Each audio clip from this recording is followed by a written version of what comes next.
তুই যে আমাকে বললি যে ক্লাসটা হবে দোতলায়, তাহলে এরা তিনতলায় কেন? আমি তো বুঝতে পারছি না বিষয়টা। হ্যাঁ, তাহলে দোতলায় না, হ্যাঁ তিনতলায় হলো কেন? তাহলে কি বললি, কাকে বললি? দোতলায় হলে এগুলা খোলাখুলি করা লাগতো না? ভালো হতো। এগুলো একটা জায়গায় না রাখলে নষ্ট হয়ে যাবে তো। লাগিয়ে রাখতে হবে। দুটা মাল্টিপ্লাগ আছে, একটা দোতলায় একটা তিনতলায়। না না না, এইটাই আরেকটা আছে ক্লিকে। বন্দি পাঠশালা থেকে দুটা মাল্টিপ্লাগ দিয়ে গেছে ক্লিকে। আরো একটা বিল্ডিং এ আছে।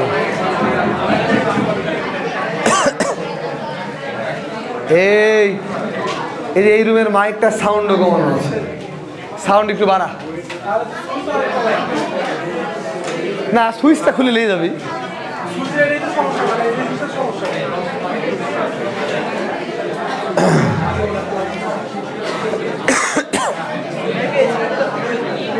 ঠান্ডা লাগছে,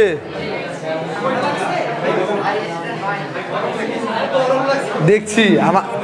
আমার প্রচন্ড ঠান্ডা লাগছে। পিছনের দূরে তো যাওয়াই আছে।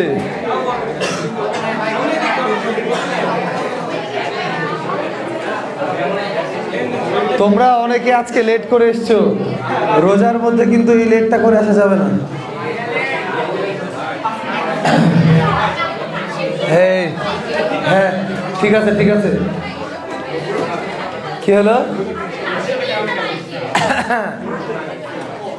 না, আশা করা যায়। ঠিক আছে, রোজার মধ্যে তো বেশি জোরে কথা বলা যাবে না, তাই মাইকের ফিজিক্সের সর্বোত্তম ব্যবহার নিশ্চিত করতে হবে। তো যাই হোক, শুরু করে দিই।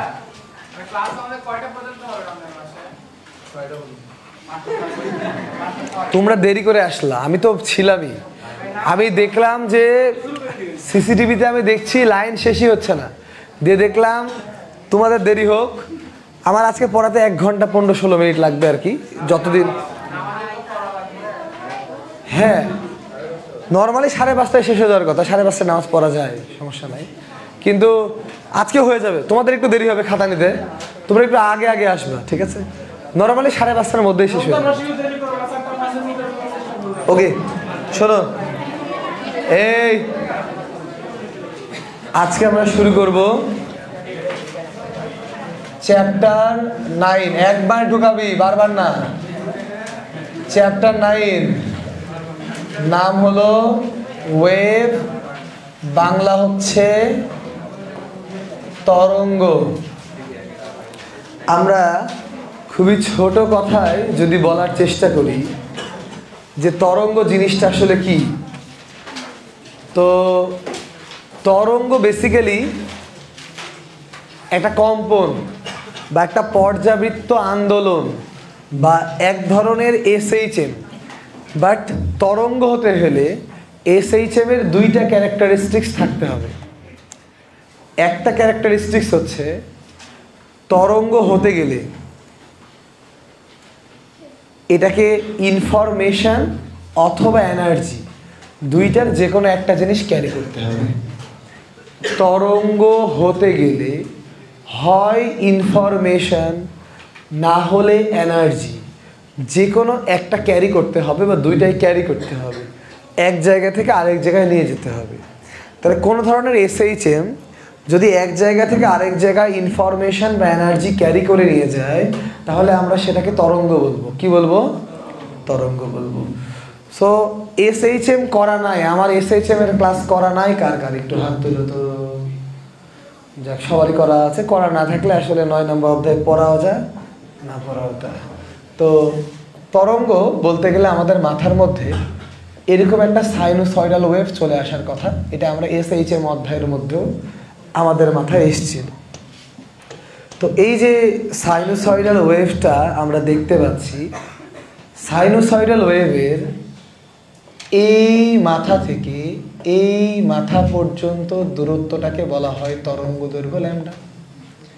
মানে সমদশা সম্পন্ন যে কোনো দুইটা বিন্দুর মধ্যবর্তী দূরত্বকে বলা হয় ল্যামডা।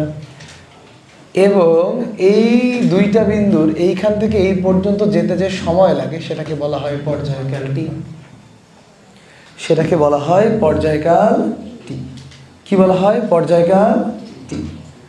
এবং এই শীর্ষ থেকে এই শীর্ষ পর্যন্ত যেতে যে পরিমাণ কোণ তৈরি হয় এই কোণটাকে বলা হয় 2 পাই। কোণটাকে কি বলা হয়?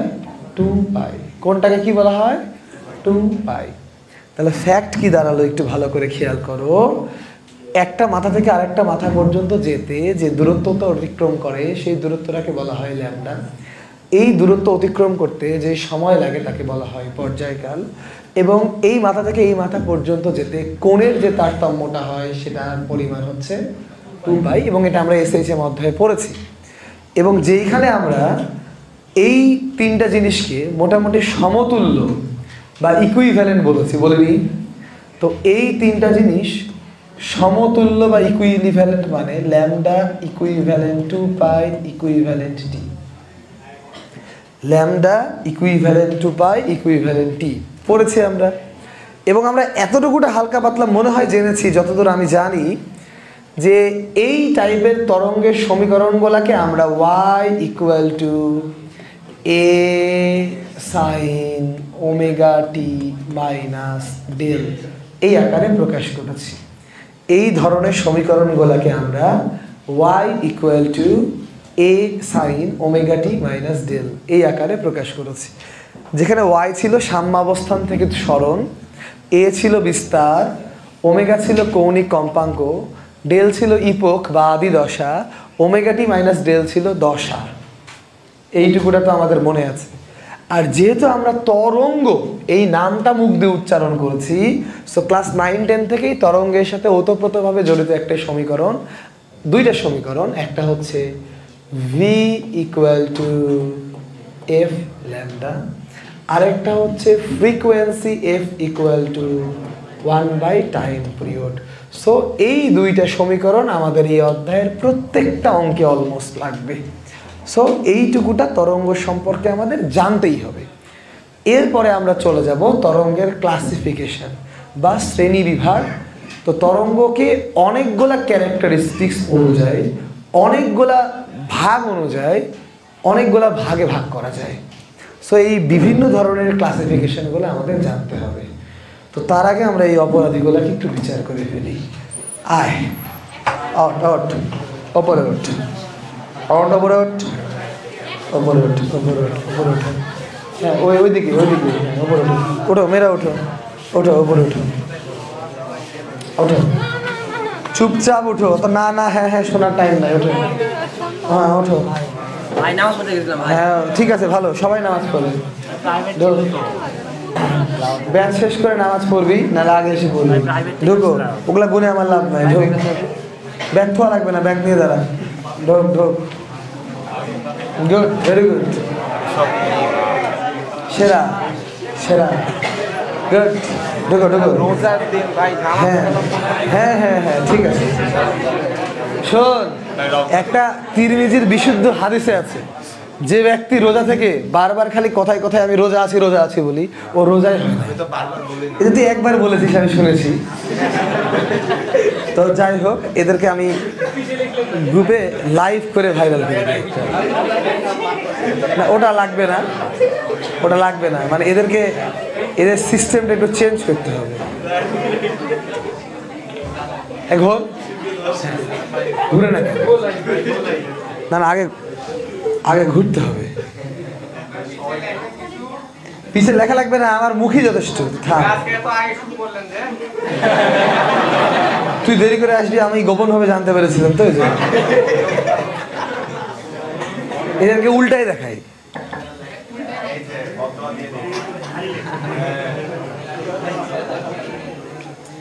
এই যে আজকে ছাড়তে যে দেরি হবে, এই দেরির জন্য কারা দায়ী? এই যে এরা। আজকে যদি কারো নামাজ মিস হয়, এর জন্য কে দায়ী? এরা দায়ী। সব পাপ কাদের হবে? এদের হবে। সবাই চিনে রাখবে, ঠিক আছে? ওমা লাইভ হয়েছে না কেন? ফেসবুক কি আমাকে ব্লক করে দিল নাকি?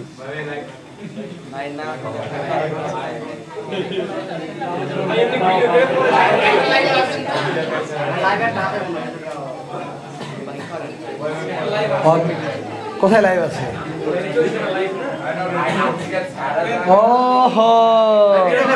এদেরকে পেজ থেকে লাইভে আসতে হবে, এই জন্যই তো লাইভ তো চলছে। ছি ছি, সমস্যা না, আমি পেজ থেকে তোদেরকে লাইভে আনবো।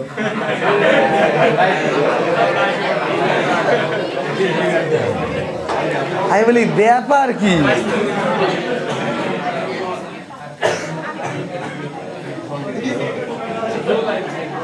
হ্যাঁ, 3, 2, 1। এই যে আজকে প্রথম রমজান, এই রমজানে এই মানুষগুলো দেরি করে আসছে, দেরি করে এসে রোজার বাহানা দিচ্ছে। এই যে কতক্ষণ দেরি করে এসছে? 25 মিনিট। আহা আসবি। হ্যাঁ, এই যে তালহা আছে এখানে, এই যে আমির খান পড়াশোনা বাদ দিয়ে সব কাজ করে দেবে। ভাব, তোর বাপকে ডেকে নিয়ে আসবি, নাহলে কালকে থেকে তোকে ডুবে ঢুকতে দেবো না। বাড়া, রুম থেকে বাড়া, বাড়া, রুম থেকে বাড়া, বাড়া। অন্য মানুষের সাথে বেয়াদবি দেখাবি, আমার সাথে দেখা দেয়। হ্যাঁ, এই যে মেয়েদেরকে দেখতে পাচ্ছি না, আমি একটু কাছে আসছি। কই একটু দেখি তো। Good good, very good. এই দেখি দেখি দেখি, যত মুখ টুক দেখাবো না তত বেশি ভাইরাল হয়ে যাবে। স্বামীরা কোথায়? ওই যে ভিতরে লুকিয়েছে না? হ্যাঁ, ওই যে ওই যে ওই যে ওখানে আছে, ওই যে ওই যে। ঠিক আছে, হ্যাঁ। এই মেয়েরা জায়গায় বসে পড়ো তো। হ্যাঁ, জায়গায় বসে পড়ো। হ্যাঁ, জায়গায় বসে পড়ো, তাড়াতাড়ি জায়গায় বসে পড়ো। হ্যাঁ, এই যে আপনারা দেখে রাখেন যে কারা লেট করে এসছে, এরা যখন পরীক্ষায় খারাপ করবে তখন এই ভিডিওতে কমেন্ট করে একটু ওদেরকে মনে করিয়ে দিবে। ঠিক আছে, গুড, সমস্যা না। আজকে দিন রাত পার হতে হতে ভিউ হয়ে যাবে। তাড়াতাড়ি তোমরা বসো, তারপরে আমরা ছেলেদেরকে বসার সুযোগ করে দেবো। ওখানে বসো, ওখানে বসো, এখানে জায়গা না হলে সেকেন্ড বেঞ্চে বসো। হ্যাঁ, ছেলেরা বসো, বসে বসে বসে বস, ছেলেরা বস। তা আপনারা এই লেটম্যান গুলোকে চিনে রাখেন আর কি। আবির খান, তোর বাপের নাম্বার আগে দে। তোর বাপকে অফিস থেকে ডাকতে বলা হয়েছিল। দাঁড়া, আমি তুষারকে আগে ডেকে পাঠাই। এই তুষার, আবির খানকে রুম থেকে বার করে নিয়ে যাও। বার করে নিয়ে গিয়ে ওর বাপকে আগে ডাকো, ওর বাপ আসবে তারপর রুমে ঢুকবে, তার আগে ঢুকবে না। এই আবির, রুম থেকে বাড়া। তোর বাপ আগে আসবে, তারপর তুই আমার ক্লাস করবি না করবি না সে সিদ্ধান্ত হবে। বাড়া, রুম থেকে বাড়া। নিচে তুষারকে গিয়ে বল ওর বাপকে ডাকতে, যে ভাইয়ের সাথে বেয়াদবি করার জন্য ওকে ক্লাস থেকে বের করে দিয়েছে। ওর বাপ আসার পরে আমার সাথে দেখা করানোর পর সিদ্ধান্ত নিস যে ওকে ক্লাস করতে দেওয়া হবে কি হবে না। যাও। ওকে, গুড।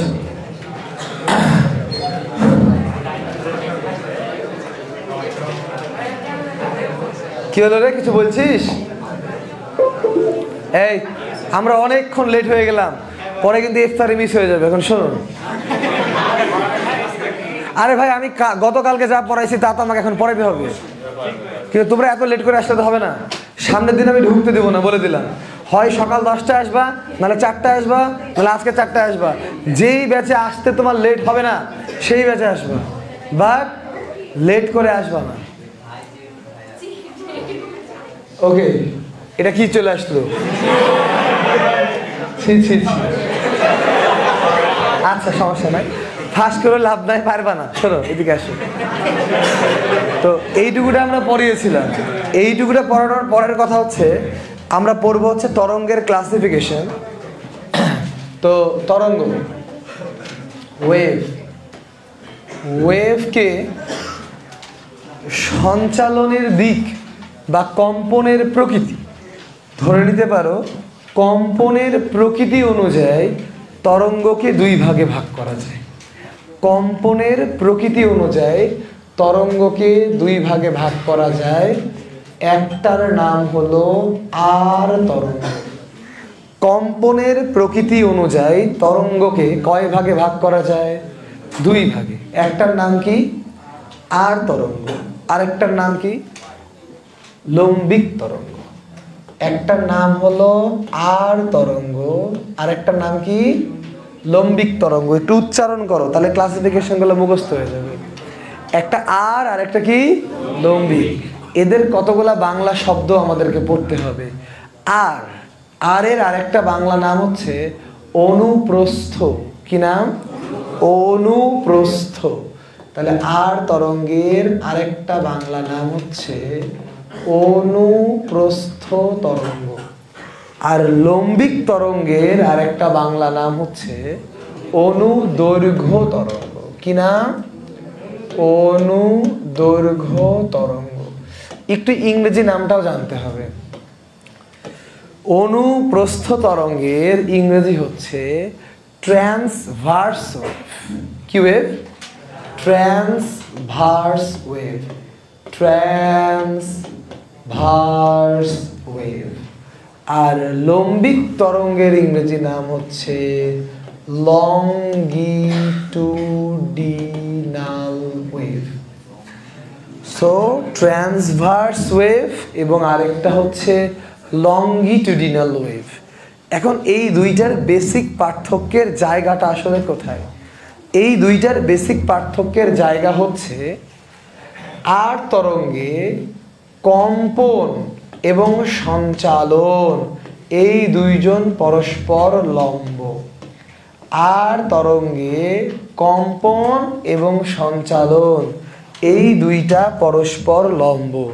অর্থাৎ এইভাবে যদি কাঁপাকাঁপি হয় এইভাবে সঞ্চালিত হবে। তাহলে কিরকম করে আর তরঙ্গ যাবে একটু খেয়াল করো। তাহলে কাঁপাকাঁপি এমনি ওয়াই অক্ষে, আগাচ্ছে এক্স অক্ষে। তাহলে কম্পন আর সঞ্চালনের মধ্যবর্তী কোণ কত? 90 ডিগ্রি। তাহলে এটা হয়ে যাবে আর তরঙ্গ। আর যদি এমন হয় কম্পন আর সঞ্চালন পরস্পর সমান্তরাল, কম্পন এবং সঞ্চালন এরা দুইজন পরস্পর সমান্তরাল, তাহলে এটা হবে লম্বিক তরঙ্গ। কম্পন এবং সঞ্চালন এরা দুইজন পরস্পর সমান্তরাল হলে এটা কি তরঙ্গ হবে রে বাবা? লম্বিক তরঙ্গ। কি তরঙ্গ? লম্বিক তরঙ্গ। Very good. এবার এদের এক্সাম্পল মনে রাখতে হবে। তো আমাদের কাছে যতগুলো তরঙ্গ আছে এর মধ্যে মোটামুটি 99%, এর মধ্যে মোটামুটি 99% আর তরঙ্গ, 1% লম্বিক তরঙ্গ। তাই আমরা যদি লম্বিক তরঙ্গটাকে আইডেন্টিফাই ভালো করে ফেলি তাহলে ওইটা বাদ দিয়ে বাকি সবই আর তরঙ্গ। আইডেন্টিফাই করা সব থেকে ইজি। সো লম্বিক তরঙ্গ চেনার সব থেকে ভালো উপায় হচ্ছে দুইটা পিওর এক্সাম্পল মনে রাখবা। একটা হচ্ছে শব্দ তরঙ্গ। যত ধরনের শব্দ আছে, সেটা আল্ট্রাসাউন্ড হোক, ইনফ্রাসনিক হোক, সেটা ঢোলের শব্দ হোক, বাঁশির শব্দ হোক, থাপ্পড় মারার শব্দ হোক, যে কোনো ধরনের শব্দ। আর একটা হচ্ছে স্প্রিং তরঙ্গ। একটা স্প্রিংকে টানাটানি করলে তরঙ্গ তৈরি হয়, সেই তরঙ্গ স্প্রিং তরঙ্গ। তাহলে মোটামুটি মনে রাখবা শব্দ তরঙ্গ এবং স্প্রিং তরঙ্গ হচ্ছে লম্বিক তরঙ্গ। তাহলে এটা বাদ দিয়ে মোটামুটি যত তরঙ্গ আছে সব তরঙ্গই কি তরঙ্গ হবে? আট তরঙ্গ। এই আট তরঙ্গের তাও সব থেকে বিখ্যাত উদাহরণ যদি আমরা বলতে চাই তাহলে আট তরঙ্গ মানে পানিতে ঢিল ছোড়া, ভূমিকম্পের সময় তৈরি হওয়া, কিন্তু এগুলো আসে না পরীক্ষায়। যেটা আসে ইলেকট্রোম্যাগনেটিক ওয়েভ বা ইএম ওয়েভ। ইলেকট্রোম্যাগনেটিক ওয়েভ অর্থাৎ কেমিস্ট্রিতে তোমরা একটা বড় বর্ণালী পড়ে থাকার কথা। কসমিক রে, গামা রে, এক্স রে, বেনিয়া সহ কলা, আয়ার, রেডিও ওয়েভ, টেলিভিশন ওয়েভ, এই পুরা স্পেকট্রামটাই ইলেকট্রোম্যাগনেটিক ওয়েভ। এবং পুরো ইলেকট্রোম্যাগনেটিক ওয়েভই আট তরঙ্গ বা ট্রান্সভার্স ওয়েভ। আট তরঙ্গ বা ট্রান্সভার্স ওয়েভ। এই পর্যন্ত ওকে? ক্লিয়ার? গুড। সো তরঙ্গের কম্পনের ভিত্তিতে ক্লাসিফিকেশন ডান, বাট আরো বহুত ক্লাসিফিকেশন আমাদের পড়তে হবে। সো কম্পনের ভিত্তিতে ক্লাসিফিকেশন শেষ হওয়ার পর আমরা এখন পড়ব মাধ্যমের উপর নির্ভর করে তরঙ্গকে আবার দুই ভাগে ভাগ করা যায়। মাধ্যমের উপর ভিত্তি করে আবার তরঙ্গকে দুই ভাগে ভাগ করা যায়। একটার নাম হলো যান্ত্রিক তরঙ্গ, আরেকটার নাম হচ্ছে তাড়িত চৌম্বক তরঙ্গ। একটার নাম হলো যান্ত্রিক তরঙ্গ, আরেকটার নাম হচ্ছে তাড়িত চৌম্বক তরঙ্গ। যদি আমি একটু ইংরেজিটা বলি, যান্ত্রিক তরঙ্গের ইংরেজি হচ্ছে মেকানিক্যাল ওয়েভ, তাড়িত চৌম্বক তরঙ্গের ইংরেজি হচ্ছে ইলেকট্রোম্যাগনেটিক ওয়েভ, ম্যাগনেটিক ওয়েভ।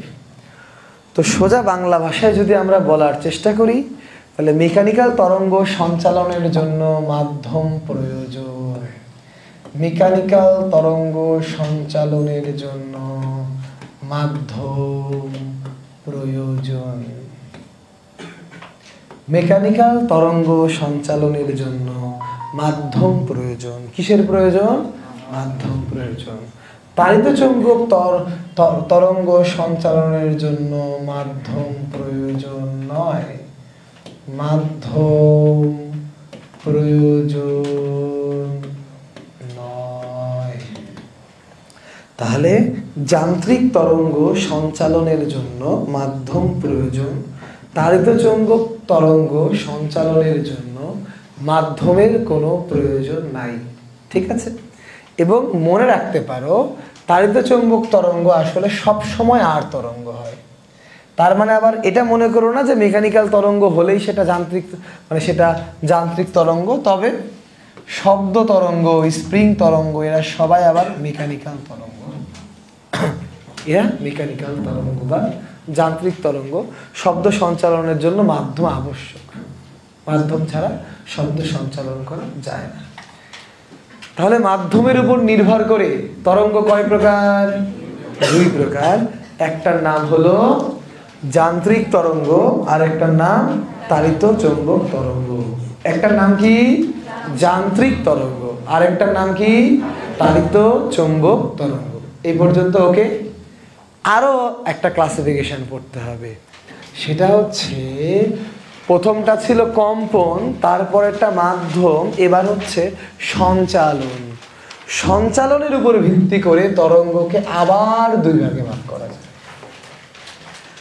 সঞ্চালনের উপর ভিত্তি করে তরঙ্গকে আবার দুই ভাগে ভাগ করা যায়, যার একটার নাম হচ্ছে, সঞ্চালনের উপর ভিত্তি করে যেই দুই ভাগে ভাগ করা যায়, একটা নাম হলো অগ্রগামী তরঙ্গ, অগ্রগামী তরঙ্গ, আরেকটার নাম হচ্ছে স্থির তরঙ্গ।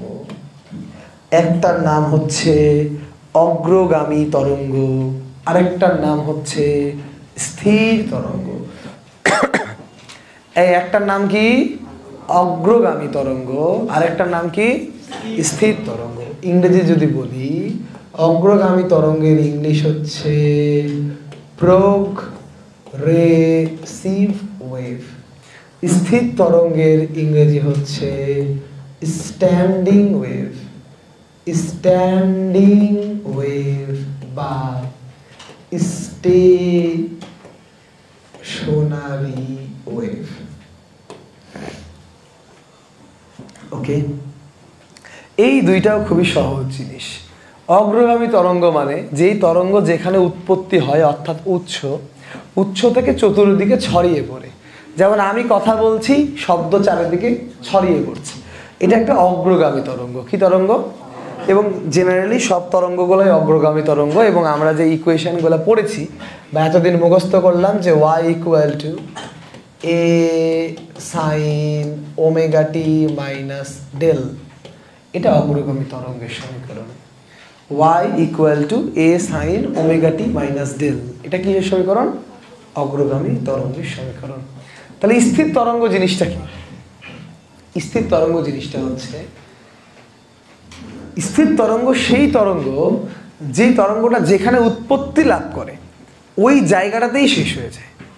যেই তরঙ্গটা যেখানে উৎপত্তি লাভ করে ওই জায়গাতেই শেষ হয়ে যায়। যেমন ধরো একটা তার, ওই মাথা থেকে এই মাথা পর্যন্ত আমরা একটা তার বাঁধলাম। এই তারে যদি শব্দ তৈরি করি, গিটারে যে তার থাকে, গিটারের তারে যে শব্দটা তৈরি হয়, এই শব্দটা গিটারের যে বাক্সটা থাকে ওর মধ্যেই তৈরি হয়। একটা ঢোলের মধ্যে যে শব্দটা তৈরি হয়, শব্দটা ওই ঢোলের ভিতরেই তৈরি হয়। কথা কি বুঝতে পেরেছ? একটা বাঁশি, ওই যে ট্রাফিক পুলিশ যে বাঁশি বাজায়, ওর যে শব্দটা তৈরি হয় ওটা ওই ট্রাফিক পুলিশের যে হুইসেল ওই জায়গাটার ভিতরেই তৈরি হয়। কথা কি বুঝতে পেরেছো? তাহলে ওর উৎস ভিতরে, তৈরি হয়ও ভিতরে, শেষ হয়ও ওখানে। তাহলে এই ধরনের তরঙ্গকে স্থির তরঙ্গ বলা হয়। অর্থাৎ স্থির তরঙ্গ তৈরি যেখানে হয় শেষও ওখানেই হয়, এটা আগায় না। কথা কি ক্লিয়ার?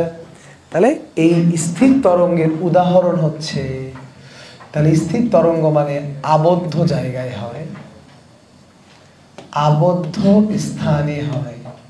তাহলে এটা কোথায় কোথায় হতে পারে? এটা হতে পারে টানা তারে, এটা হতে পারে বাঁশিতে, এটা হতে পারে গিটারে, মানে বাদ্যযন্ত্র টাইপের জিনিসগুলোতে এটা বেশি হয়। হ্যাঁ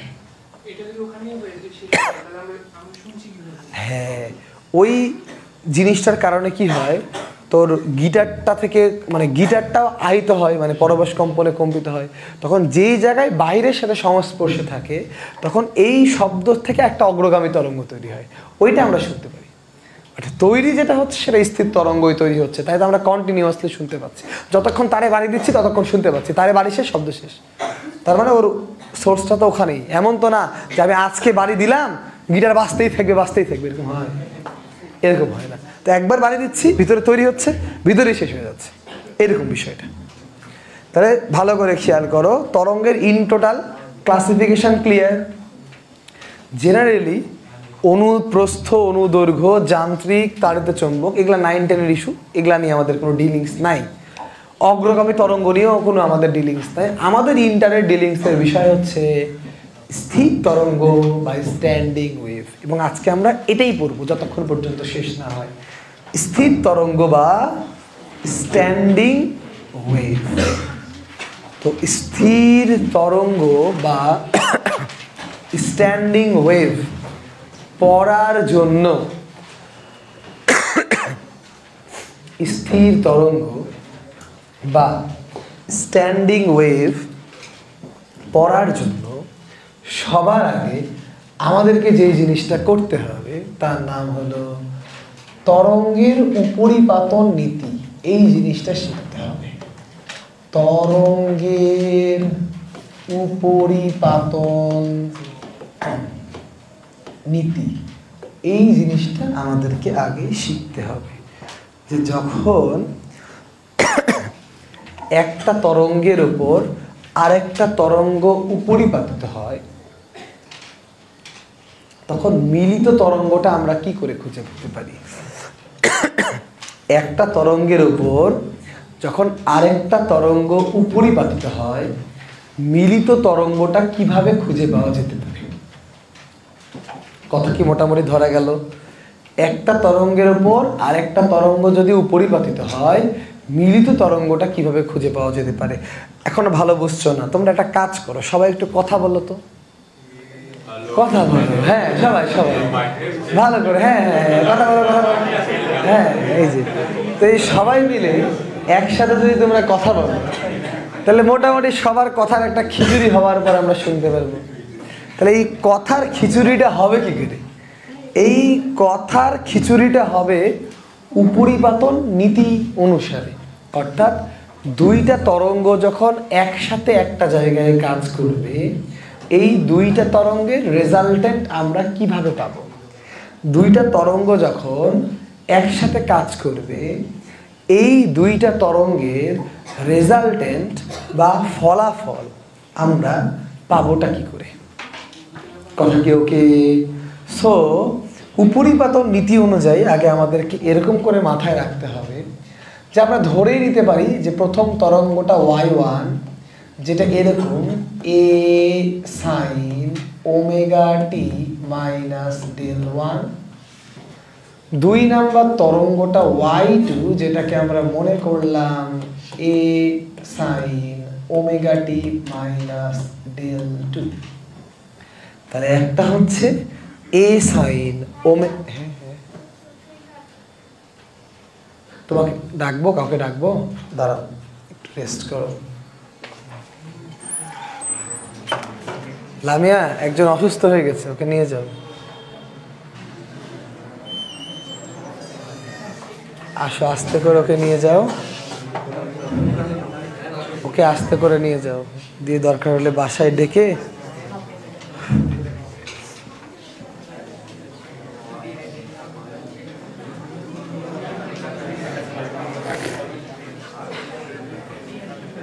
আস্তে আস্তে। তুমি তো দৌড় মারছো।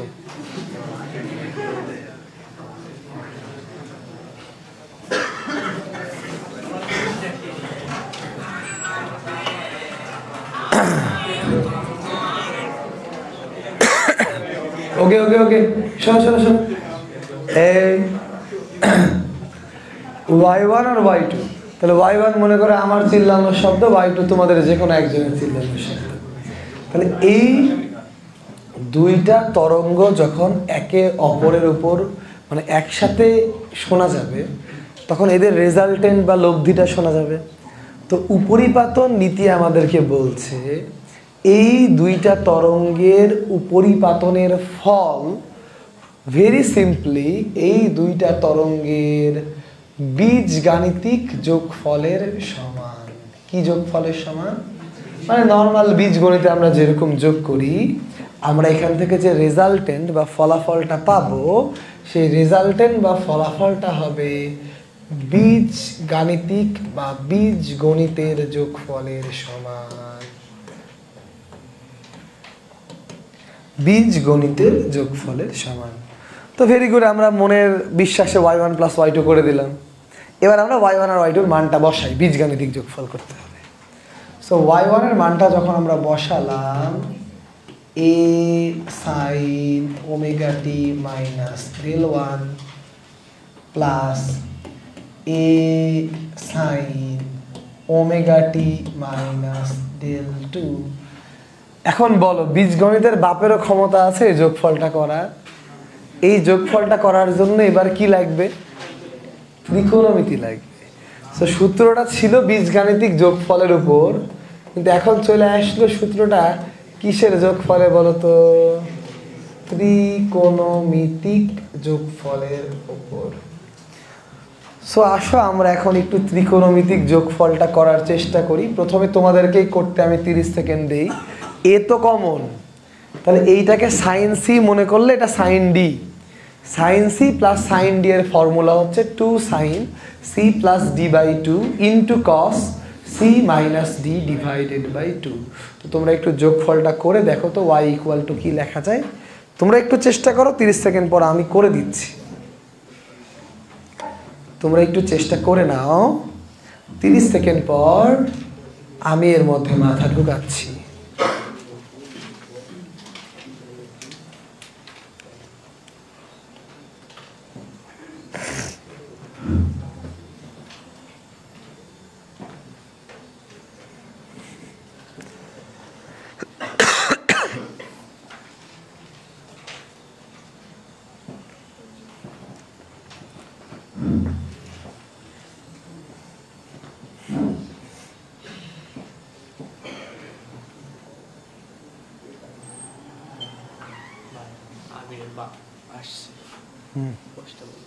তুষারকে কথা বলতে বল আগে,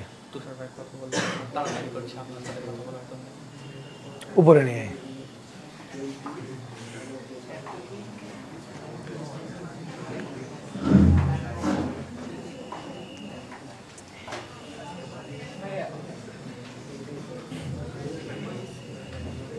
হয়ে গেছে।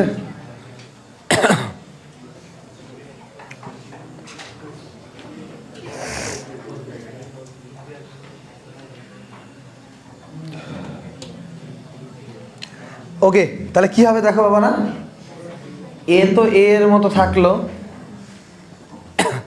সাইন সি আর সাইন ডি এর ফর্মুলা হচ্ছে 2।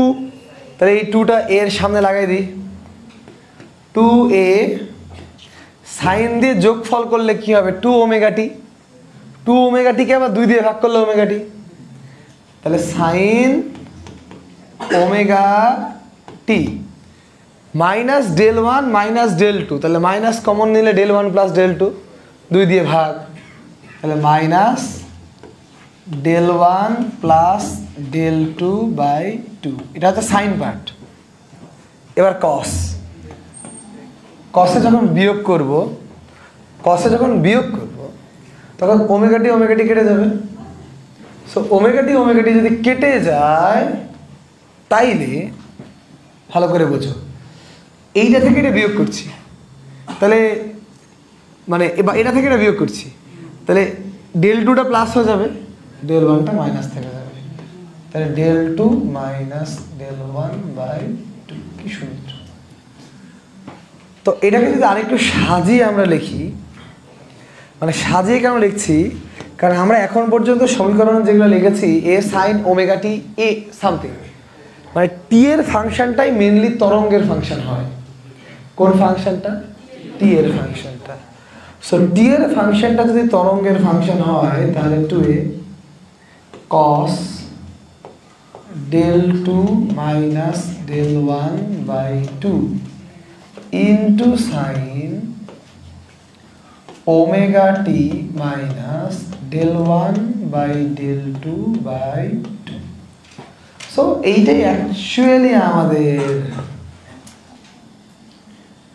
y এর ইকুয়েশন, এটা অ্যাকচুয়ালি আমাদের y এর ইকুয়েশন, ঠিক আছে? সো এই ইকুয়েশনটা তুলো, আমি একটু আসছি বাইরে থেকে। আঙ্কেল আসসালামু আলাইকুম। তো বিষয় আছে, আপনাকে মনে হয় অনেকদিন আগে অফিস থেকে ডেকেছিল, কারণ আমার সামনে 2-4 ফোন দিয়েছিল এবং ওইও তো জানে যে আপনাকে ডেকেছিল, কারণ ও আমাকে একদিন ক্লাসে বললো যে আব্বুকে ডেকেছে কিন্তু আব্বু আসবে না, ও ক্লাসে আমাকে বলেছে একদিন। ও আমাকে, কিন্তু তুই নিজেই ক্লাসে বললি না যে আব্বুকে কেন ডেকেছে?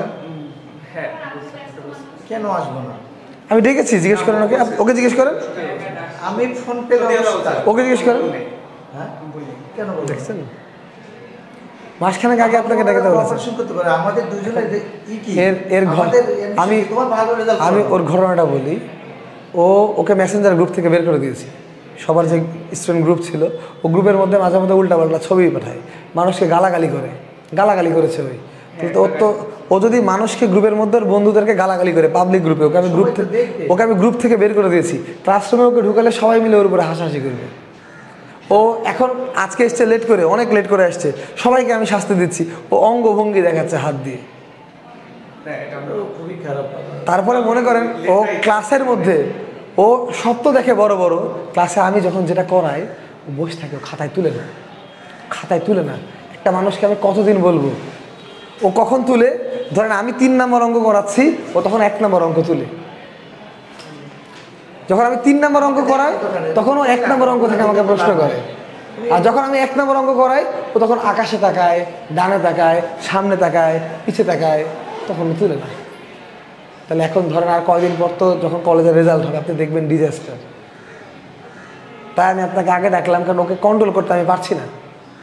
ওকে আমি মেসেঞ্জার গ্রুপ থেকে অলরেডি ধরেন কমিউনিটি গ্রুপ থেকে ওকে বের করে দিতে হয়েছে, কারণ ও ক্লাসের মধ্যেও পারছে না তো।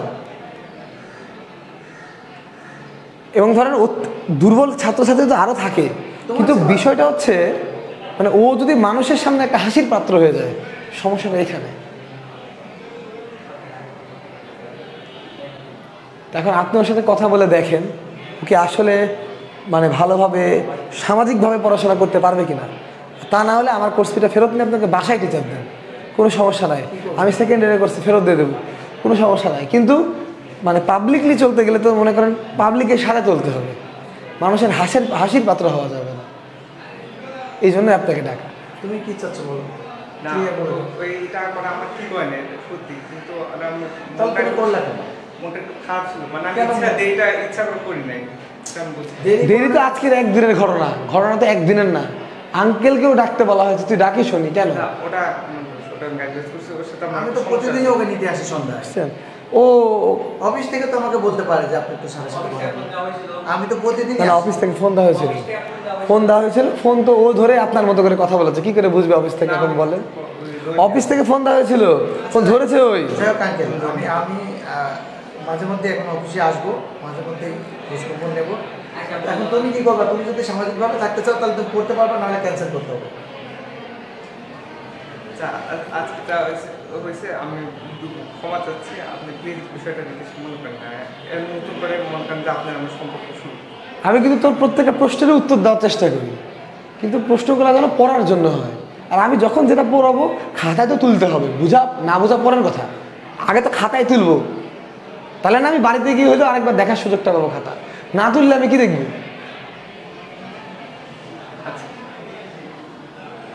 ক্লাসে?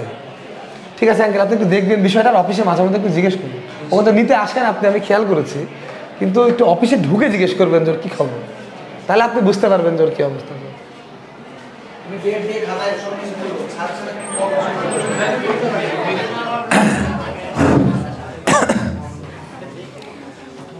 তো ঘটনা হচ্ছে এই পর্যন্ত তো হয়েছে। তো প্রথমে শুরু করেছিলাম বীজগাণিতিক যোগফল দিয়ে, আসলাম ত্রিকোণমিতিক যোগফল দিয়ে। কারণ আমার মতো দুর্বল ছাত্র যারা ত্রিকোণমিতি পারে না তারা কি করবে? আমি তো ইন্টারে ত্রিকোণমিতি স্কিপ করেছিলাম, সত্যি আমি বুয়েটেও ত্রিকোণমিতি স্কিপ করেছিলাম। তাহলে এখন আমি ত্রিকোণমিতি স্কিপ করা খেলোয়াড় তো এটা পারবো না। তো এর জন্য দাঁড়া, আমি ত্রিকোণমিতি না পারলেও আমি আবার ভেক্টর খুব ভালো পারি, তাই ত্রিকোণমিতি দিয়ে না মিললেও এই সেম জিনিসটাকে ভেক্টর দিয়েও করা সম্ভব। সো এখন তরঙ্গকে কেমন করে ভেক্টর বানাতে হয় এই জিনিস শিখতে হবে। দুইটা জিনিস মনে রাখবা, একটা তরঙ্গকে ভেক্টর বানানো যায় যেখানে তরঙ্গের বিস্তারটাকে ভেক্টরের মান হিসেবে বিবেচনা করতে হয়, আর লব্ধি করতে গেলে অন্তর্ভুক্ত কোণ লাগে। এই অন্তর্ভুক্ত কোণের রোলটা প্লে করে হচ্ছে দশা পার্থক্য। কি প্লে করে? দশা পার্থক্য। তো ভালো করে খেয়াল করো, সাইনের আগের এই পুরো অংশটা, এই অংশটুকুটাই কিন্তু বিস্তার, মানে এটা মেন ফাংশন, তাহলে মেন ফাংশনের আগে যা থাকবে পুরোটাই বিস্তার। তাহলে এই 2a বিস্তার না, কিন্তু 2a cos del 2 minus del 1/2 এই পুরো অংশটা বিস্তার। ওকে, এখন এই বিস্তারটা বের করাই উপরিপাতন নীতির মেন কাজ। তো আমি যদি ত্রিকোণমিতি না পারি, how I can use vector amplitude বের করার জন্য। তো কি করবো শোনো, y1 কে আমরা a দিয়ে প্রকাশ করলাম, y2 কেও তাহলে আমরা a দিয়ে প্রকাশ করলাম, আর এদের মধ্যবর্তী অন্তর্ভুক্ত কোণ হবে এদের দশা পার্থক্যের সমান। দশা পার্থক্য কি করে বের করে রে বাবারা? এই দশা পার্থক্যটা বের করে কি করে? দশা পার্থক্য বের করে কি করে? জাস্ট ওর পেটের মধ্যে কতটুকুটা কোণ আছে ওইটুকুটা দিয়ে না। সো ভালো করে দেখো, এর পেটের মধ্যে আছে এটা, এর পেটের মধ্যে আছে এটা, বিয়োগ করে দিলে ওমেগাটি কাটা, মাইনাস del 1 মাইনাসে মাইনাসে প্লাস del 2। সো দশা পার্থক্য এসে দাঁড়াবে del 2 মাইনাস del 1। তাহলে আমার কাছে দুইটা ভেক্টরের মান আছে, একটা হলো a আর একটাও a, এবং এই দুইটা ভেক্টরের অন্তর্গত কোণ আছে del 2 মাইনাস del 1। আমি কি সামান্তরিক সূত্র দিয়ে লব্ধি বের করতে পারবো না? তাহলে বলো তো বাবারা, লব্ধির সূত্রটা কি হবে? √a square plus a square plus 2a square cos del 2 minus del 1। হ্যাঁ কি না? এবার a স্কয়ার কমন নিয়ে রুট থেকে বের করে দিলে a স্কয়ার কমন নিয়ে রুট থেকে বের করে দিলে কত হবে? a। সো a যদি বাইরে হয় তাহলে 1 1 যোগ করে হবে 2 plus 2 cos del 2 minus del 1। এখান থেকে নিশ্চয়ই 2 কমন যায়, 2 কমন গেলে থাকে 1 plus cos something, 1 plus cos theta. সূত্রটা কি? আমি ত্রিকোণমিতি স্কিপ করতে পারি, সূত্রগুলো ঠিকই মুখস্থ করেছি। 1 প্লাস cos থিটার ফর্মুলা কি? 2 cos স্কয়ার থিটা বাই 2। তাহলে এইখানে দেখো, এই এখানে একটা 2 থাকলো, আর 1 প্লাস cos থিটা মানে 2 cos square theta by 2 cos square theta by 2। So এইখান থেকে যদি আমরা সুন্দর করে ভ্যালু বসাই, তাহলে 2 দুগুণা 4 cos স্কোয়ার সামথিং, 4কে রুট করলে কত? 2। তাহলে দেখো সূত্রটা দাঁড়াবে 2a cos del 2 minus del 1/2। দেখো তো চেনা চেনা লাগছে কিনা? লাগছে? এইটাই কি এইটা না? অর্থাৎ এই জিনিসটা বেসিক্যালি ভেক্টর যোগের মাধ্যমেই পাওয়া যায়। কিসের মাধ্যমে পাওয়া যায়? ভেক্টর যোগের মাধ্যমেই পাওয়া যায়।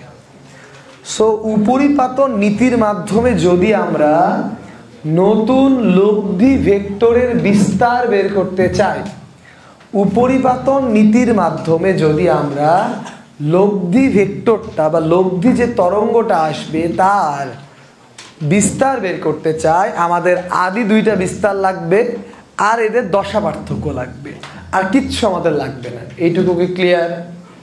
তাহলে একটা অঙ্ক করে ফেলি। আসো খাচাং করে একটা অঙ্ক করে ফেলি। অঙ্কটা খুবই সুন্দর। y1 হচ্ছে 4 sin ওমেগা t, y2 হচ্ছে 3 cos ওমেগা t। এদের মিলিত তরঙ্গের বিস্তার কত? এদের মিলিত তরঙ্গের বিস্তার কত? এদের মিলিত তরঙ্গের বিস্তার কত? ঠিক আছে, এদের মিলিত তরঙ্গের বিস্তার কত? ঠিক আছে, ত্রিকোণমিতি দিয়েও করা যায়, বাট সেটা খুব ডিফিকাল্ট। বাট তুমি ভেক্টর নিয়মে যদি করো, এক লাইনে উত্তর হয়ে যাওয়ার কথা।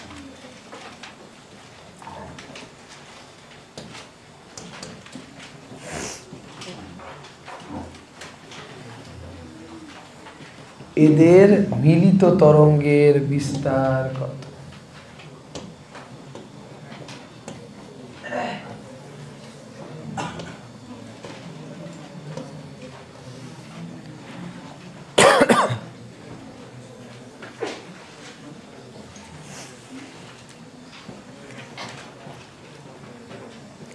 সব ব্যাচে এতক্ষণে হয়ে ভূত হয়ে গেছিল কত? 5।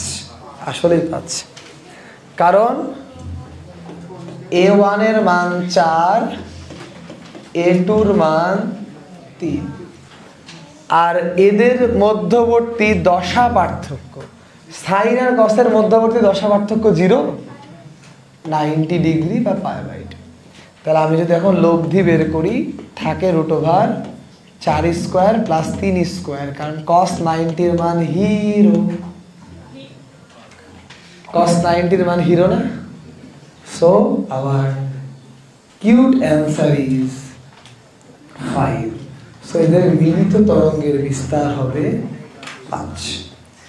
এই এদের মিলিত তরঙ্গের বিস্তার কত হবে? 5। এই কত হবে? 5। ওকে, গুড। সো এই পর্যন্ত ক্লিয়ার? হ্যাঁ কি না? গুড। তাহলে এই টাইপের অঙ্ক পারা যাবে? পারা যাবে। উপরিপাতন নীতিটাকে আরেকটু ভালো করে ফিল করতে হবে। তো আরেকটু ভালো করে ফিল করলে, মনে করো এটা একটা তরঙ্গ, এর বিস্তার হচ্ছে এ। মনে করো এটা আর একটা তরঙ্গ, এর বিস্তার হচ্ছে। তাহলে দেখো, মনে করো 2টা তরঙ্গের বিস্তার এ এবং 2টা তরঙ্গ দেখতে একই রকম না? 2টা তরঙ্গ দেখতে একই রকম মানে এদের দশা পার্থক্য নাই বললেই চলে। এদের মধ্যবর্তী দশা পার্থক্য 0। দশা পার্থক্য 0 হলে মধ্যবর্তী কোণ 0। 2টা ভেক্টরের মধ্যবর্তী কোণ 0 হলে লব্ধি কি হয়? যোগফলের সমান। তাহলে এ আর এ যোগ করলে হবে 2a। এই হ্যাঁ কি না? কিন্তু যদি মনে করো একটা তরঙ্গ এরকম আর একটা তরঙ্গ এরকম, 2টারই বিস্তারের মান a, কিন্তু দুইটা তরঙ্গ পরস্পরের পুরোপুরি বিপরীত। তো দুইটা তরঙ্গ যদি পরস্পরের বিপরীত হয় তাহলে অন্তর্গত মানে মধ্যবর্তী কোণ কত? 0 ডিগ্রি, 180 ডিগ্রি। মধ্যবর্তী কোণ কত? 180 ডিগ্রি। তাহলে মধ্যবর্তী কোণ 180 ডিগ্রি হলে তাহলে লব্ধির সূত্র কি? P minus Q. পি এর মানও এ, কিউ এর মানও এ মাইনাস এ কত হবে? 0। 0 মানে লব্ধি দেখতে এরকম হবে, মরে গেছে। মানুষ মরে গেলে সিরিয়ালে দেখো না হার্টবিট এরকম হয়ে যায়, দেখো নি সিরিয়াল টিরিয়াল সিনেমা টিনেমাতে দেখো নি, দেখবা একটু সিনেমা টিনেমা দেখবা।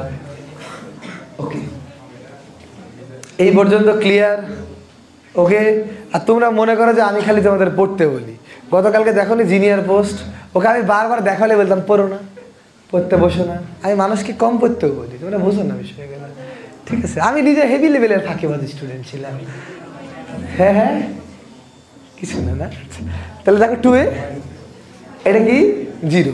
এগুলা না হয় আমরা মুখে মুখে পারি, কিন্তু যদি এমন হয় এডি একটি তরঙ্গ, এর বিস্তার মনে করো a1,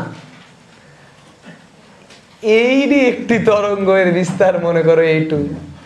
এবার দুইটা তরঙ্গ সমদশায়ও নাই, বিপরীত দশায়ও নাই, দেখা গেছে এদের মধ্যবর্তী দশা পার্থক্য ডেল।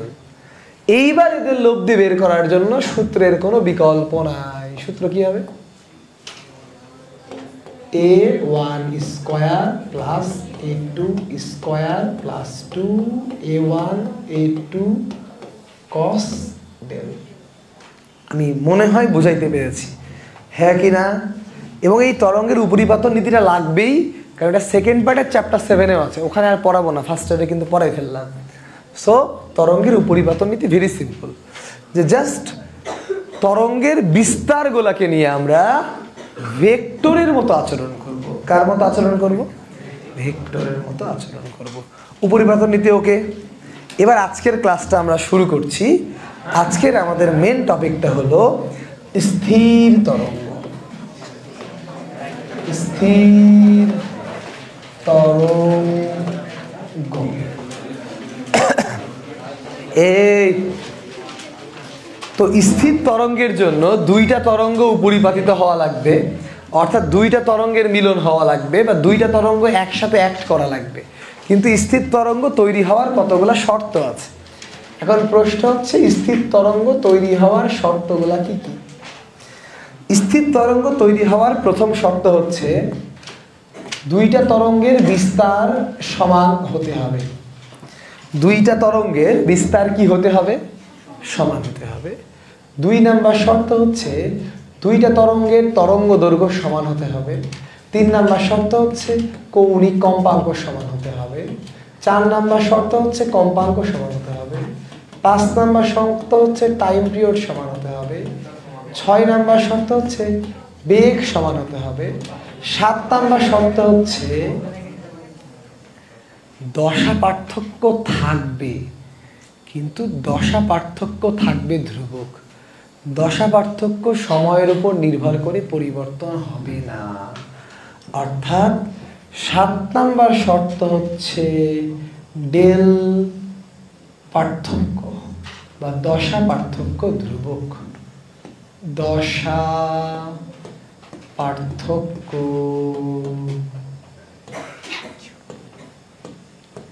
ধ্রুবক।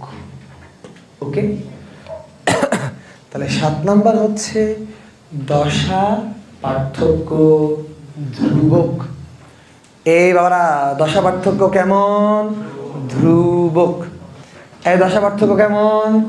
ধ্রুবক। তাহলে এই যে শর্তগুলা তোমরা লক্ষ্য করছো, এই শর্তগুলা প্রযোজ্য হলেই কেবলমাত্র স্থির তরঙ্গ পাওয়া যাবে। আমি আবারও বলছি, এই শর্তগুলা প্রযোজ্য হলেই কেবলমাত্র কি তরঙ্গ পাওয়া যাবে। কিন্তু অত্যন্ত দুঃখের কথা, দুইটা ভিন্ন তরঙ্গ উচ্ছেদ, আমার গলার ওর গলার, বা আমার গলার তোমাদের যে কারো গলার, ওর গলার এখানকার যে কারো গলার, কখনোই এই 7টা ক্যারেক্টারিস্টিক্স মিলতে পারে না। তাই ভিন্ন ভিন্ন উৎস থেকে উপরিপাতন হয়ে স্থির তরঙ্গ তৈরি হওয়াটা খুবই ডিফিকাল্ট। তো জেনারেলি এটা একটা তরঙ্গ উৎসই প্রতিফলিত হয়ে বা একটা আরেকটার উপর আপতিত হয়ে এটা হয়। আমি কথা বলছি, কথা দেয়ালে লেগে ফিরে আসতে পারে না। একটা দড়ি আমি বেঁধে রেখেছি, দড়িতে টান দিলাম, কাঁপতে কাঁপতে গিয়ে আবার ব্যাক হয়ে আসতে পারে না। যেমন করে মনে করো একটা সিঙ্কের মধ্যে পানি নিয়ে টোকা মারবা, দেখো পানি গিয়ে লাগবে, আবার ফেরত আসবে, আসতে পারে না। সো এরকম করে এই শর্তগুলো মিলাতে গিয়ে আমরা ইন টোটালি দুইটা ওয়েতে স্থির তরঙ্গ খুঁজে পাই। কয়টা ওয়েতে? দুইটা ওয়েতে স্থির তরঙ্গ খুঁজে পাই। এই দুইটা ওয়ের প্রথমটার নাম হলো মুক্ত প্রান্তে প্রতিফলন। বাবারা, প্রথমটার নাম কি? মুক্ত প্রান্তে প্রতিফলন। আরেকটার নাম হচ্ছে বদ্ধ প্রান্তে প্রতিফলন। বদ্ধ প্রান্তে প্রতিফলন। সো মুক্ত প্রান্তে প্রতিফলন এবং বদ্ধ প্রান্তে প্রতিফলন, এই দুইটা ওয়েতে বেসিক্যালি স্থির তরঙ্গ তৈরি হতে পারে। এটা প্র্যাকটিক্যালি বোঝা যেত, কিন্তু রাগীর দড়ি দিয়েছে আমাকে একটা, মানে দড়িটা পচে গেছে। দড়িটা ভালো হলে একবারে প্র্যাকটিক্যালি তোমরা দেখতে পারবে। তো আমরা এখন দেখবো যে মুক্ত প্রান্তে প্রতিফলন আর বদ্ধ প্রান্তে প্রতিফলনের কনসেপ্ট আসলে কি। তো দেখা যাক, একটা শক্ত সামর্থ্য মানুষ উঠে আসো তো, একজন একটু উঠে আসো, দড়ি টানাটানি করতে হবে। আসো আসো, তাড়াতাড়ি আসো, দেরি করো না, ইফতারি পাবা না তখন। উঠে আয় তো, সব কটা হিজড়া উঠে আসছে না, তুই আয়, উঠে আয়, উঠে আয়, উঠে আয়, উঠে আসতে এতক্ষণ লাগালে হবে? দেখি কতখানি শক্ত সামর্থ্য। ওর হাতে আমি বোতলটা ধরে দিয়ে টানবো, ও যদি ফিক্স থাকতে পারে ওকে, না থাকতে পারলে চলবে না, ধরে থাকবি, ঠিক আছে? ওকে, রেডি তো নাকি? দেখো ও কিন্তু নড়ছে, তাই না? তো ও যদি নড়ে তাহলে এই প্রান্তটা হবে মুক্ত প্রান্তে প্রতিফলন। মানে আমি যদি এই অবস্থায় দড়িটাকে টান করে ধরে, দেখো ওর হাত নড়ছে না, হাত নড়ছে না, এই প্রতিফলনটা হবে এটা মুক্ত প্রান্তে প্রতিফলন। একটু তো নড়ছে। এখন তোমরা তাহলে মনে করতে পারো, ভাই যার হাতেই দেন নড়বে তো? মানুষের হাতে দিলে অবশ্যই নড়বে, কারণ মানুষ রিজিড বডি না। যদি রিজিড বডিতে আমরা বাঁধি, একটুকু নড়বে না। যেখানে বাধা আছে সেটাও আমি দেখাচ্ছি। যাও, দাঁড়াও, সিস্টেম আছে।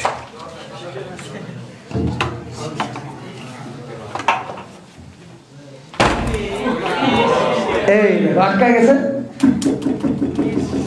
এখানে শব্দ তৈরি হলো না, কম্পন দিতে হলো। এটা হলো বদ্ধ প্রান্তে প্রতিফলন। কি প্রান্তে প্রতিফলন? বদ্ধ প্রান্তে প্রতিফলন। আর ওর হাতে যে আমি দিয়েছিলাম ওইটা হলো মুক্ত প্রান্তে প্রতিফলন। তাহলে পার্থক্যটাকে মাথার মধ্যে ঢুকলো। তাহলে বদ্ধ প্রান্তে প্রতিফলনে একটা রিজিড বাধা থাকবে, বাধা নড়বে না, দড়ি ছিঁড়ে যাক। ক্লিয়ার? আর মুক্ত প্রান্তে প্রতিফলনে প্রতিফলন হবে, কিন্তু ওদিকে তরঙ্গটা চলে যাবে। ওকে, সো আমরা প্রথমে বদ্ধ প্রান্তে প্রতিফলন দিয়ে শুরু করব। সো বদ্ধ প্রান্তে প্রতিফলনের জন্য মনে করো এই হচ্ছে বদ্ধ প্রান্ত, বা আমরা এটাকে বলতে পারি রিজিড বাধা, মানে বাধা নড়বে না। যাই হোক, রিজিড বাধা। কেমন বাধা? রিজিড বাধা। এখন কথা হচ্ছে, এই জিনিসগুলো পড়ার সময় এই y1 কে যদি আমরা a sin omega T minus del এটা দিয়ে প্রকাশ করি, এটা এতটা ফ্রুটফুল হবে না। y equal to a sin omega T minus del, এইটা দিয়ে যদি আমরা প্রকাশ করি, এটা অতটা ফ্রুটফুল হবে না, কারণ হিসাব বা ক্যালকুলেশন জটিল হয়ে যাবে। চ্যাপ্টার 8-এ এই সমীকরণটাকে ভেঙে আমরা লাস্ট পর্যায়ে এরকম একটা অংশ এনেছিলাম 2 বা 3 নাম্বার ক্লাসে, y equal to a sin 2 pi lambda V T minus X. মনে পড়ে? 2 pi lambda V T minus X. তাহলে এইটা না ব্যবহার করে আমরা এখন এইটা ব্যবহার করব, a sin 2 pi lambda V T minus X. এবং এইখানে আমি তোমাদেরকে দুইটা জিনিস এখন মুখস্থ করাবো, এখনো বোঝার বয়স হয়নি, হলে বুঝে যাবা। দুইটা ছোট্ট জিনিস 1 সেকেন্ড লাগবে, মুখস্থ করে নাও। সেটা হচ্ছে এই -x থাকার অর্থ হচ্ছে ডান দিকে অগ্রসরমান তরঙ্গ, আর এই -x এর জায়গায় +x হলে এর মানে হলো বাম দিকে অগ্রসরমান তরঙ্গ। আমি আবারও বলছি, যদি -x হয়, ভিটি -x, তার মানে হচ্ছে তরঙ্গটা ডান দিকে যাচ্ছে। কোন দিকে যাচ্ছে? তাহলে তরঙ্গটা ডান দিকে যাচ্ছে। +x মানে ভিটি +x, তাহলে তরঙ্গটা কোন দিকে যাচ্ছে? বাম দিকে যাচ্ছে। এইটুকুটা মুখস্থ করো, একটু বয়স হলে বুঝবা। একটু ভালো করে যখন গ্রাফ পড়া হবে, ম্যাথে আর একটু ক্লিয়ার হবে, তখন বুঝবে, এখন বুঝবা না। এখন মুখস্থ করো যে -x হলে ডান দিকে অগ্রসরমান, +x হলে বাম দিকে অগ্রসরমান। তো মনে করো এই তরঙ্গটা ডান দিকে যাচ্ছে, সো এটাকে আমরা y1 দিয়ে প্রকাশ করতেই পারি। y1 এর সমীকরণ হচ্ছে a sin 2π/λ vt - x, a sin 2π/λ vt - x।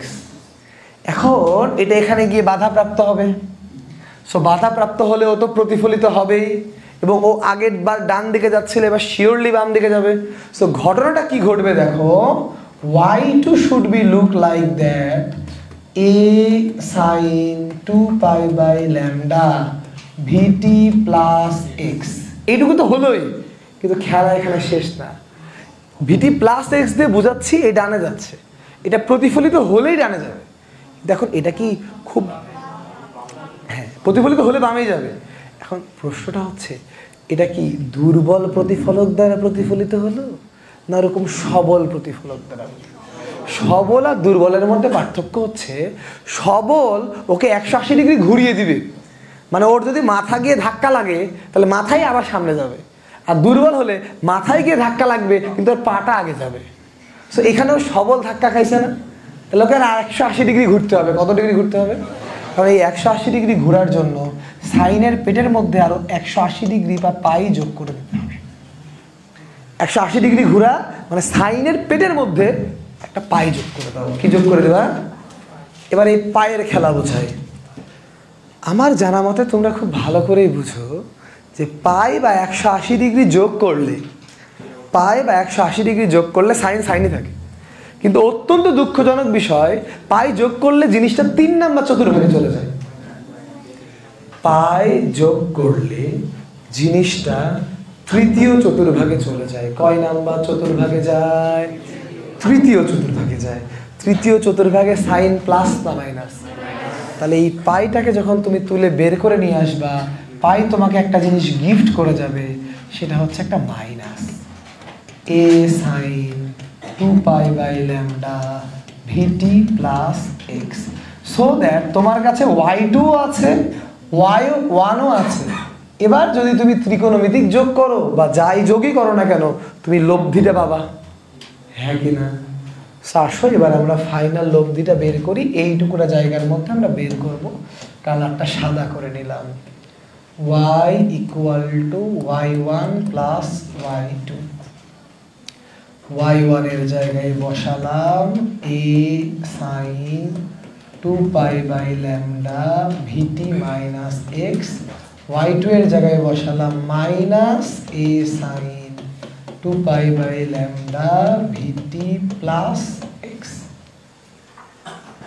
এবার কি sin c plus sin d এর ফর্মুলা হবে? এবার হবে sin c minus sin d এর ফর্মুলা। এবার কোন ফর্মুলা হবে রে বাবা? sin c minus sin d এর ফর্মুলা হবে, হ্যাঁ কি না? So sin c minus sin d এর ফর্মুলা কি কেউ বলতে পারবা? 2 cos c plus d/2 sin c minus d/2। So 2a তো হবেই, cos অংশে যোগ হবে, তাহলে যোগ যদি করো তাহলে -x + x কেটে যাবে। 2π/λ vt দুইবার যোগ করলে 2 × 2π/λ vt হবে, আবার 2 দিয়ে ভাগ করলে 2 কি হয়ে যাবে? তাহলে থাকবে cos 2π/λ ভিটি। আর সাইনের ক্ষেত্রে বিয়োগ করলে ভিটি ভিটি কেটে যাবে, বাট -x থেকে x বাদ দিলে আসবে -2x, ওটাকে 2 দিয়ে ভাগ করলে হবে -x। সো একটা মাইনাস থেকে যাবে, 2π/λ তো আছে, এটা তো কমন অংশ। তাহলে একটু সাজিয়ে গুছিয়ে লিখলে y = -2a sin 2π/λ x cos 2π/λ vt। বদ্ধ প্রান্তে প্রতিফলনের সমীকরণ এটাই, y = -2a sin 2π/λ x cos 2π/λ vt cos 2π/λ vt।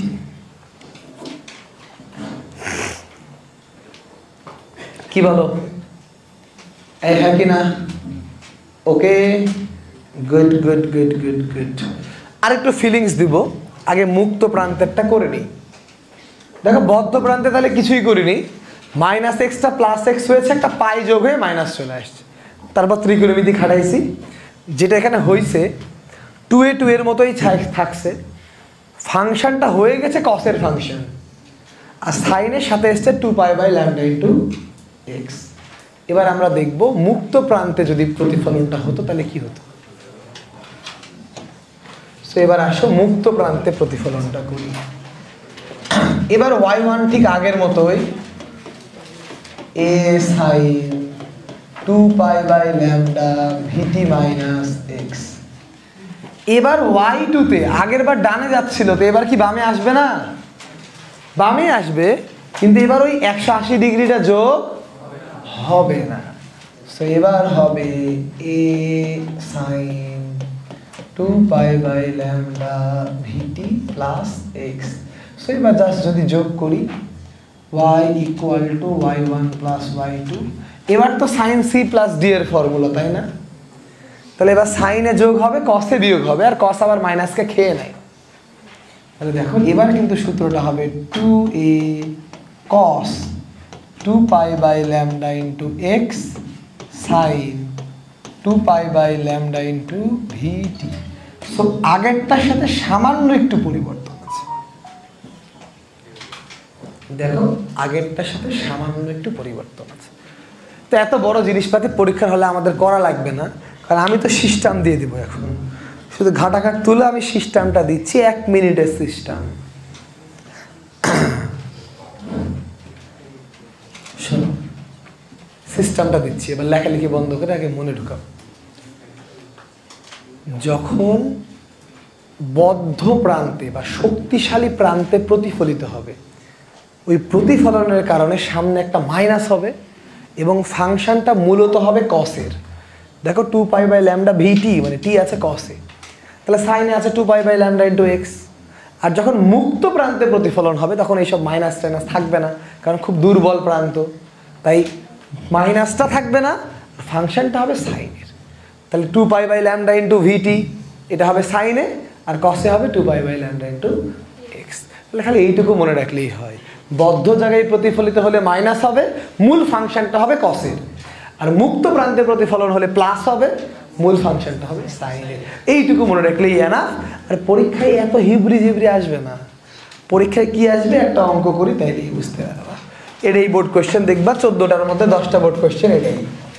y = 20 sin 100 πt cos কুচকুচা 50πx। সেরা উদ্দীপক দান। প্রশ্ন হচ্ছে এর মূল তরঙ্গের, মানে দুইটা মূল তরঙ্গ মিলে যেটা তৈরি হয়েছে, এর মূল তরঙ্গের 1 নাম্বার বিস্তার নির্ণয় করো, 2 নাম্বার তরঙ্গ দৈর্ঘ্য নির্ণয় করো, 3 নাম্বার বেগ নির্ণয় করো, 4 নাম্বার কম্পাঙ্ক নির্ণয় করো। মানে এটা তো স্থির তরঙ্গ, হ্যাঁ কিনা? স্থির তরঙ্গ দেখতে বেসিক্যালি এরকম হয়, এরকম হয়।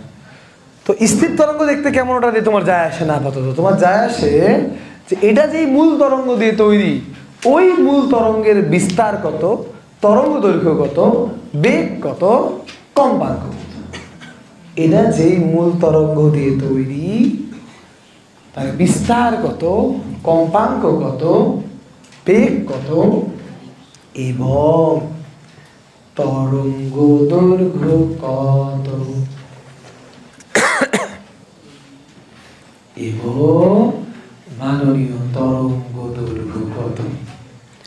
প্রত্যেকটা ব্যাচ কিন্তু নিজে নিজেই পেরেছে, তোমাদেরও নিজে নিজেই পারাটা উচিত মনে হচ্ছে আমার।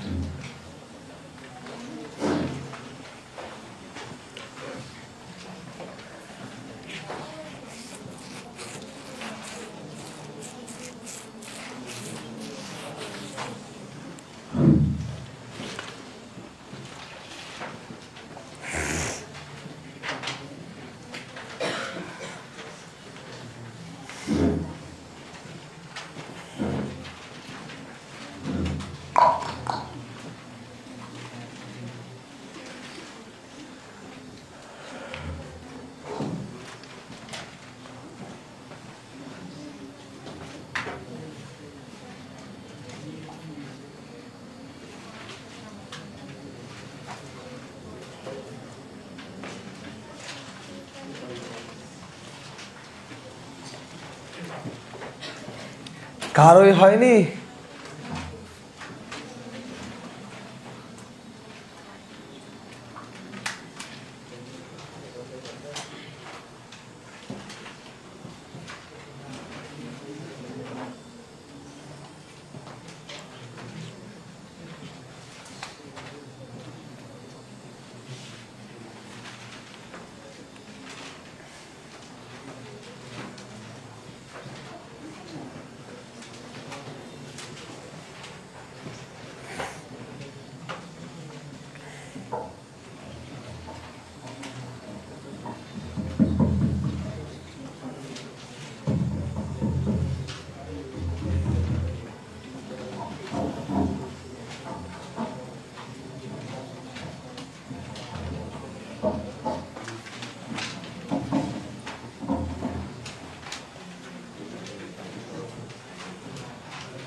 ওকে, আর টাইম বলো তো, বলো বিস্তার কত? ইয়েস, তো পারো না বলে তোমরা। 2a যদি 20 হয় তাহলে হবে 10। একক দেইনি, একক দিলে ওটাই হতো এসআই একক। ল্যামডা কি করে পাবো রে বাবা?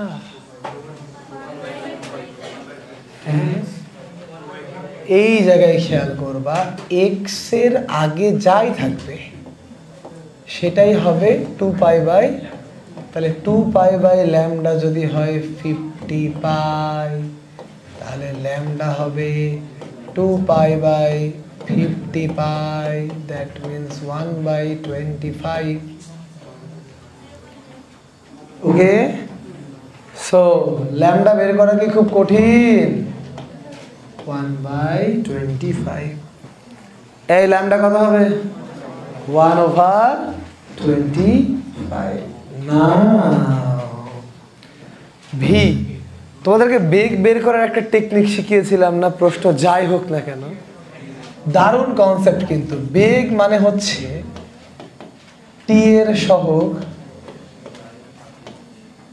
ডিভাইডেড বাই এক্স এর সহগ। যারা ভুলে গেছে তারা একটু খেয়াল করো, যেই সমীকরণেই তাকাও না কেন, টি এর সহগ হচ্ছে 2π/λ ইন্টু ভি, আর এক্স এর সহগ হচ্ছে 2π/λ। তো 2π/λ ইন্টু ভি কে 2π/λ দিয়ে ভাগ করলে কি থাকবে? টি। খেল খেতাম হালুয়া হাজা। তাহলে কি করবো আমরা বলো তো বাবারা? আমরা করব টি কে এক্স দিয়ে ভাগ। টি এর সহগ কত? 100π। এক্স এর সহগ কত? 50π। বেগ কত? 2।